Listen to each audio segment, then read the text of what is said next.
morning. As was described, my new title at Ohio State University is Associate Vice President of Physical Planning and Real Estate. And like you, I'm not quite sure what that means yet. 6 months into it, we're still figuring it out. And in part, it's because it's a new position. The university, when it engaged in this process called the framework planning process that you may have seen made public last summer, concluded from that it really needed internally, organizationally, a champion to kind of advance some of the bigger ideas in that framework plan. And although a lot of the elements of that plan are very futuristic, relocations of 315 and other kinds of ideas like that aren't going to happen in the near term. There's a variety of strategies in there that we want to make sure we're advancing right away. With regard to its economic development and job-producing capabilities, one of the things that I've been focusing on, you may have seen a little press on the last couple of days, was the Cannon Drive relocation around the university's medical center. And as we started to look at that idea, which was a major recommendation of the framework plan, because by relocating Cannon further to the west, closer to the river, you open up significant additional acreage for development. The problem is that acreage is in a floodplain, so you have to get it filled. You have to deal with a 315 exit ramp that's already got challenges in terms of stack-ups. But it got me looking at what kind of economic engine the Med Center at Ohio State University has been over the last 10 years, so I could pull the data together and start to make the case to the city of Columbus why it's in their interest as well to work to provide additional expansion area for the medical center. And as I pulled some of the data together, just to share with you some of the highlights of it, since 2000, from 2000 to 2010, the employment in the Med Center has grown from about 9,000 to 16,000. The income tax revenue paid to the city of Columbus during that period of time has gone from about $6 million to $19 million every year just in the payroll tax of the folks working in the Med Center. They have added or will have completed with the projects that are under construction about 3.4 million net new square feet of space during that period of time, reflecting an investment of about $1.6 billion. So to look at kind of where the growth sector of things that the university is engaged in lies, clearly the medical center is that animal on there. And when you see things like in December, when the Med Center won a $100 million grant for a radiation oncology treatment facility, this is right in the middle when they're building their formerly known as Project One hospital, having to figure out where it's going to go, and we have to tear down a parking structure to build it and kind of work within the very cramped space that we got. You can see the value of opening up additional acreage. But what this Cannon Drive relocation showed us was that by moving that road, we could get 12 new acres of development. And if you looked at that in the context of some of the other sites immediately around there that get opened up for development, it would open up the potential for another 3.2 million square feet of space, which probably means with fully developed current densities down there for 15,000 new jobs. The other good thing about that space is it's right at the intersection of Battelle and the university. So if there's opportunities for things to happen jointly, and we're going to be working very hard to try to get things to happen jointly between those two entities, because the nature of their research that they're involved in, everyone knows their synergies, and the university and Battelle set as a high priority finding ways to capture that synergy in joint efforts. And I think the land that gets made available to that can be very, very job producing. So I think that's in the continued near future, particularly as those data I gave you about employment and income tax are before the new hospital comes online. So you can imagine what the employment and the impact of that will be when that major facility comes online. You've probably read some other things recently in the press of the university in terms of some early retirement and other things that it's looking at doing with regard to staffing. You've certainly heard of things at the state level with regard to entities that are dependent on state funds as a major source of revenue. Local government and universities and others obviously have varying levels of dependence on state revenues, and they will have their impacts. I think the good news for Ohio State University is if you look over time at state revenues, as a percentage of its total revenues, they have fallen dramatically. So that's the good news for the university. Its relative impact, I think, because of that, will be more modest than it would have been had these kinds of pending cuts occurred years ago. Part of the challenge becomes that the cuts that will happen for the portions of the university related to its core mission, and that's kind of the educational, teaching, research portions. If you look, we've done a recent analysis of the space at the university, just trying to get our hands on physical facilities and maintenance and long-term deferred maintenance requirements. And when we completed the analysis, all the building condition surveys determined there's about 500 buildings, major structures on that campus. It represents 30 million square feet of space, if you can picture that. On their total replacement value of about $10 billion. Add on that the infrastructure, for which we don't have our arms around well enough to tell you how much of that there is or what it would cost to replace. So there's a massive amount of stuff there to be maintained. About 16 million square feet, 17 million square feet of that space is stuff that is either academic or supports the academic pieces. The rest of it flows to the auxiliaries. You have the athletic pieces, the med center pieces, parking, transportation pieces, and student life, which is the dorms and the rec centers and the new student union that have been built.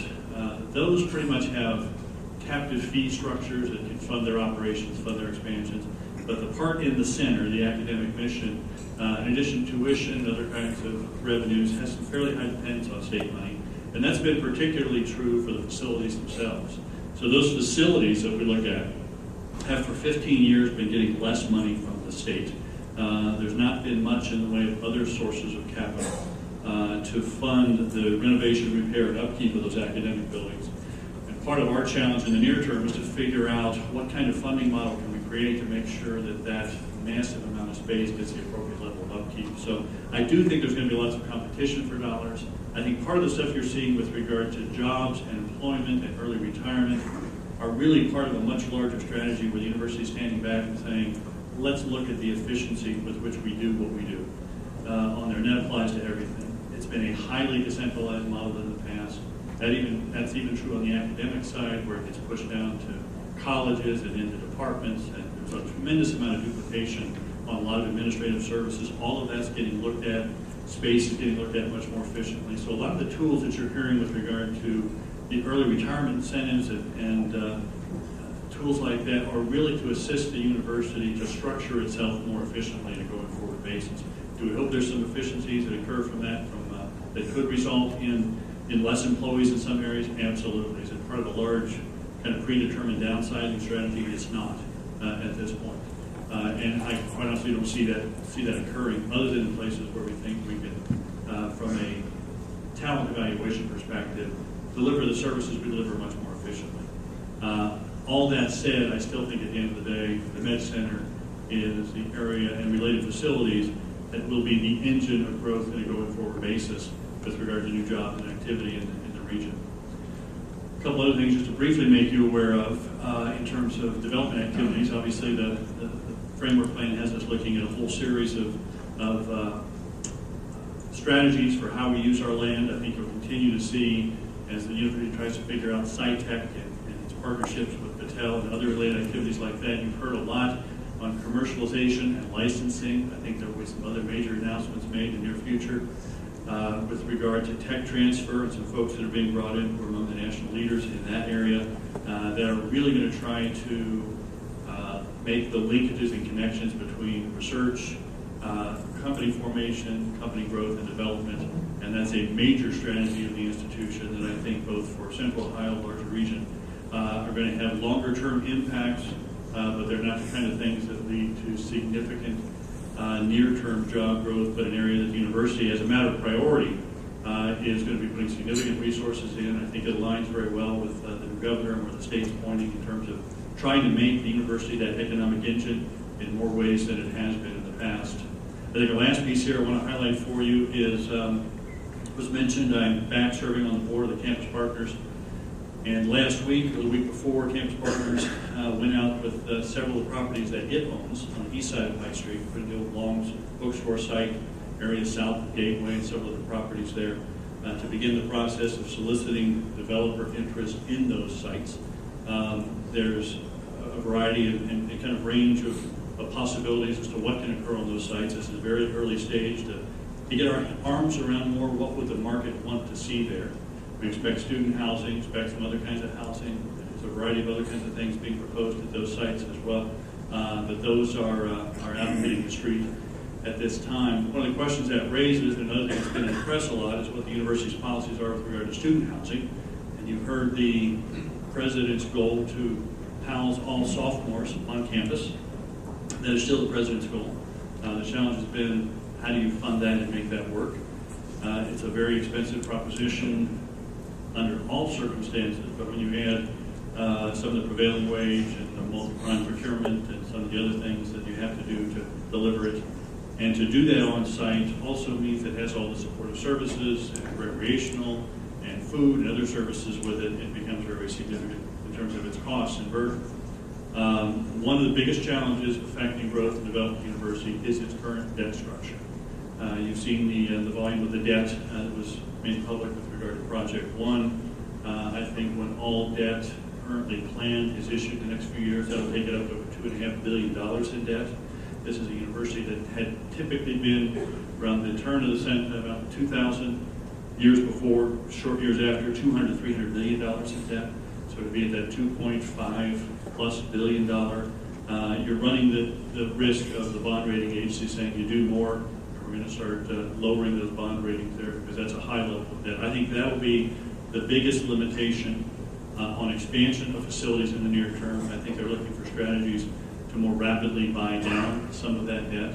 One of the challenges with student housing is that for those of you who are in this business and familiar with it, the Moody's rating agency came up with even more conservative criteria last March, which in effect said for this kind of housing that would be heavily programmed by the university, freshmen, sophomores, required occupancy, heavily programmed. We don't care if you fund it or finance it or not university, we're going to view it as being a debt obligation because you're not going to let it fail. So even all those other creative delivery mechanisms that folks want to look at, if it's this kind of housing with this kind of university connection, it becomes very, very difficult to get it off the university's books. So with that said, the analysis is being done, different cost scenarios. They're looking at buildings that maybe the university doesn't have to build 70 or 80 or 100-year buildings, maybe 30, 40-year buildings are fine for these sort of things, especially given where trends in student housing are going. But looking at a lot of different factors to try to deliver that more cost effectively. That's still a major priority of the president. I think there'll be some decisions made on that in the next 60 to 90 days, should clarify that situation significantly. At this point in time, I don't know where I bet my money at this point in time, but if President Yee's behind it, I'd probably put my money there at this point in time in terms of where it's going to end up at the end of the day. We've been looking, obviously, at what the impacts on the market are when that happens. The good news is enrollment has grown. Back my previous tenure with the university a couple of years ago, my understanding was we're always going to stay in the low 50,000s in terms of student enrollment. This year we passed 56,000 to 56.2. The student enrollment plan projects that going up over 58,000 in 3 years. And all this is happening while the university is raising its standards of admission. So I think as I understand the academic enrollment plan, when we grow to over 58,000 students in 3 to 4 years, we also raise, I think, the average ACT by another point along the way. So we're getting into much more rarefied here, a more select group of folks, obviously more out-of-state students, more out-of-country students, given the reduced number of high school graduates occurring in the state of Ohio today to meet those goals. So those will create some new and different opportunities, have different impacts on the housing market in our area. In terms of what those impacts are, in terms of broader staffing in the institution, I don't think they will be significant. I think that capacity is largely there today, which is one of the reasons it is part of the enrollment strategy. But that's an overview of some of the major things taking place in the university, and we'll be happy to answer questions later.